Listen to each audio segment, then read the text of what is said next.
All right, guys, so welcome back here to Battlefield live stream. I'm right here next to Daniel Matros now. Yes. And we said that we're going to talk about the spectator mode. We're going to dive down deep. We're going to get to the nitty-gritty about every single aspect, where we're at right now, and then where we're going with the spectator mode. I mean, this is pre-alpha stages. It's the early stages of it. Let's go and talk about some of the elements that we see within the game right now. So let's go and talk about, I mean, right now we're in first-person view. What are some of the other elements that we can kind of see within this GUI right here? So basically, you have the mini-map, you have the ticket count. You can see, this is basically replicating the first-person view of the player you're spectating. Right now, it's Bravo 24. You can see exactly what he's doing, the ammo count, all that kind of stuff. So basically, this is the closest you get through the in-eye camera. And if you switch to third-person, you will have, there we go, the third-person view, basically, over his back. You can rotate the camera, you can go up, down. You also have a player card showing if he's got any kills, deaths, what's the KD, the score. You also see the accessory weapons and also the ammo. This is just to keep you in the action. I really like the aspect of right there. So right now, it's based off of what weapon he has in his hands at the time. You saw that he pulled out, he's got the M9 right now. And you can also see that there's no accessories, there's no additional attachment. He's got the standard barrel that's on it. So a lot of that's great information, especially with such an educated Battlefield community out there. That type of information is key and pivotal looking at the game. Also, like you stated, you see how much ammo he has. Just the good facts right here in this point. Something I'm going to ask a question right off the bat, though. How is the Q and E? So I see those are going to be your previous and your next. But how is that? Is that based off of the geography, how close they are to someone else? Is it based off of how they are on the scoreboard? It's based off how they're structured in the scoreboard, basically. Okay. Yeah. So that was third person. And the scoreboard, right, we have it right here. If you click one player's name on the scoreboard, that will take you to the first person view. That's a quick way of spectating someone. That's a beautiful thing. So you have different ways of joining in. When we first designed this, let me stop right there and just say, we as in we the team. The team who has been making this is an absolutely amazing team. They're fun to work with. They're super professional, and look at what they've done. They've done an incredible job. And also to our game team over here, we blew it away yesterday at the press conference. I mean, absolutely amazing. So all the love to the team. And every bit of that was live. Yes. There was nothing that was, there was no video rendering. There was no, they weren't just standing up there, just hanging out. There were 64 players out there. The fact that they had Carl Magnus out there on a tablet in this early stages of Battlefield 4. That was phenomenal for me. Let's continue talking a little bit more about this. So again, like you had mentioned, the first-person view, you've got your mini-map. This is basically copy-pasted from what you see in the first-person view of an actual gamer. And the third-person view is, of course, third-person. The free-cam view, this is my favorite, though. You have 5 different free cams. And with these 5 different free cams, if you spectate with one free cam, like we're doing right now, floating around and then switch to another one, you will have another free cam view. If you switch to another one, you'll have another one. And you can alter the speed of the free cam. You can place it anywhere, and you can always go back to the same spot, and it's pinned down. So basically, you can create some cinematic shots out of that. So my first question then, with that being said, again, this is a great, thanks for the camera guy, giving us the perspective of where those positions are at. They're using the tabletop. If we go back to the free cam for a moment, while we kind of talk about this, my next question that I have to ask is, whenever you're in free cam mode and you're using one of the presets, so we're in preset 1, and you're moving about the map. So right now we're on preset 2. If we move forward and get inside of the skyscraper, and then go to preset 1, and then come back to preset 2, are we where we first began, or are we you're always where you drop the camera? So basically, see yourself as a stick figure walking with the camera. If you switch to another one, you've dropped that camera at that spot where you picked up the other one. So there we go. That's how it is. And we also have the tabletop view. The tabletop view is basically, that's your orientation map for being a spectator. You have the picture-in-picture. You have, if I press, you see the green helicopter over there. See the green That's helicopter. pressed, and you can see all his squad mates. If I press another squad, I can see the other squad mates. Getting the chance to actually see those rockets come out and actually see the shots being fired. That's something else. You can see where all the infantry is at, where all the vehicles are at. This is your orientation map. So you can also see your place cams everywhere. And if you can zoom in with a scroll wheel, you can just check everything out. And I love the tabletop view. I love it. It's really good. So one of the things that whenever I watch any other games, one of the coolest things that we always talk about is having the ability to see the overview and click what player we want to see right then and there. I think what's great is that as well. If you click a player, you will go into the first-person view. If you click a vehicle that's being taken by a player, you get into first-person view. So that alpha member right there was just selected. Yeah, and when we designed this, I mean, we took a look at spectator modes all over, all across the years, and we looked at esports spectators. And for major esport events, major esport games, it's cool to have a good spectator. But spectator from the original part of esports was only for seeing if anyone cheats, like way back in the days. Yep, yeah, you're right, exactly. And it's evolved through Twitch and through everything going cloud. It's evolved to like a big spectator sport. Keeping that in mind, and then going over to seeing that, okay, our movie guys, we have a lot of people who make movies in Battlefield. A ton. They can make some amazing movies only in Battlefield. Using this. Yeah, exactly, only in Battlefield. So we combine those two worlds, and as it says, this is pre-alpha. There are more really cool stuff coming to complement the spectator mode on launch. What are some of the things that that we can look forward to seing whenever we're talking? So basically, a UI that keeps you more informed about your squad. Basically, health bar, the cross with the health ticking down. You will see that. You will see the loadouts. You will see how many kills and deaths on the squad boards on the left and right. Okay, so it's difficult to explain. No. So if we're going to talk, I mean, so like I said, so I've listened to you, kind of give us some of the cool stuff. Some of the things that I think right off the bat would be really cool too is having the ability. So I think it's great that you can see the key bindings at the top of the screen. You've got your F1, F2, so on and so forth, so you can switch between.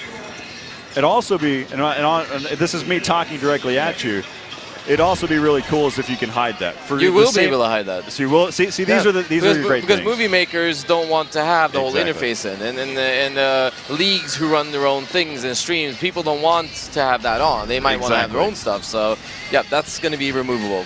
So it's going to be removable. Or toggleable. I guess a toggle. Yeah, it's going to be a better way of saying it there. And also, I guess for those movie makers out there, would they also be able to toggle on and off? Yeah, everything. You can have a complete clean screen as well. Basically having amazing. Nothing on.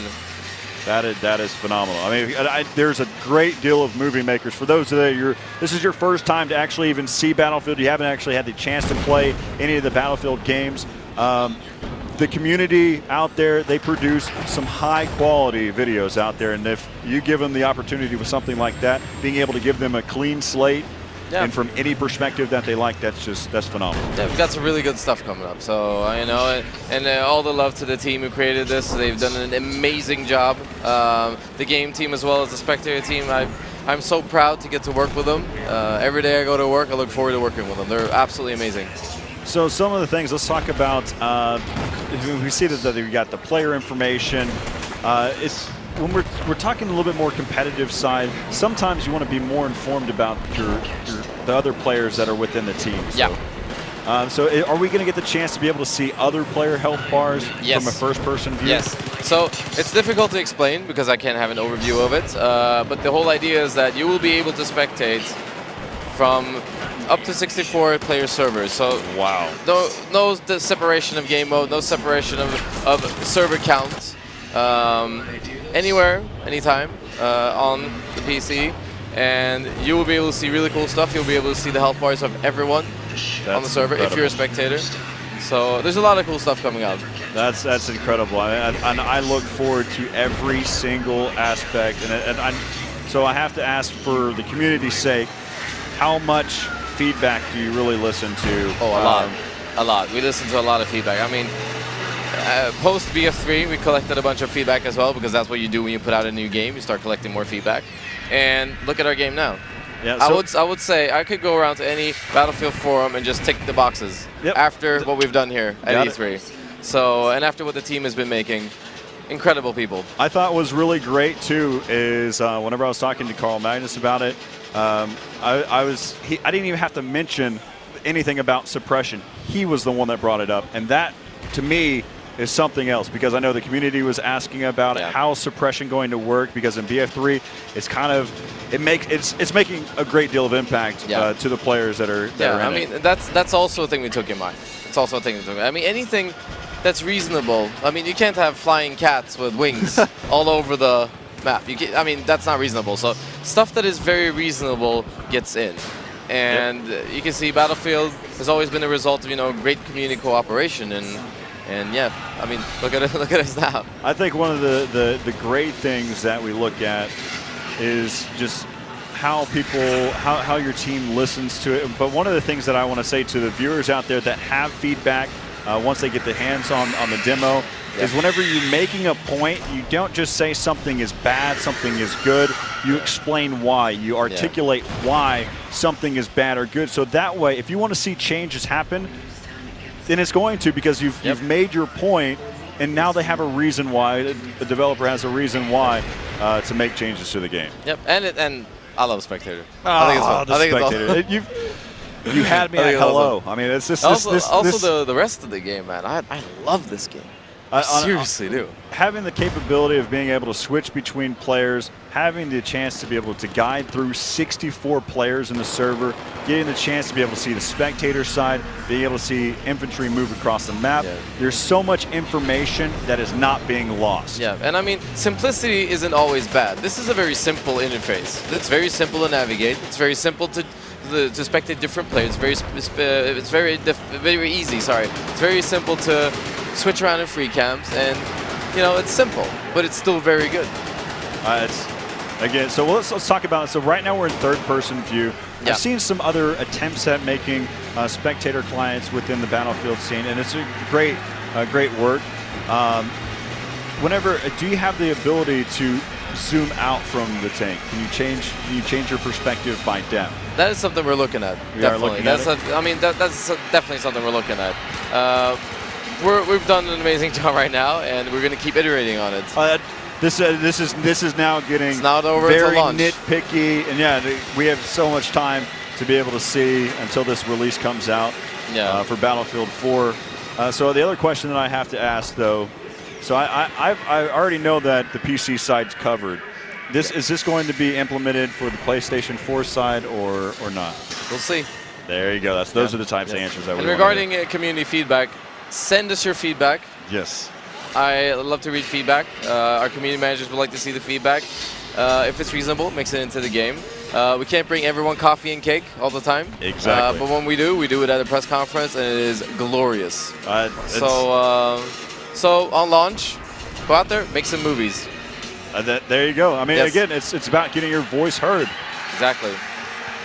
So I mean, just some of the other things. Is there anything else that we really need to look at? Some of the features that we may see in the future for the spectator mode? I think this is good for now. All right. I'm trying to dive through. I mean, there's so many things that have already been covered.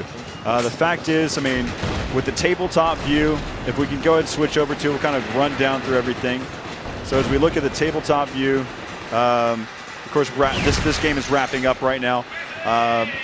You have the ability to see every bit of the action. You can see all the infantry. You can see all the vehicles. You can actually see your own camera, so you know where they're positioned at. So to sum it up, the tabletop is your orientation screen where you are neutral. You don't belong to a specific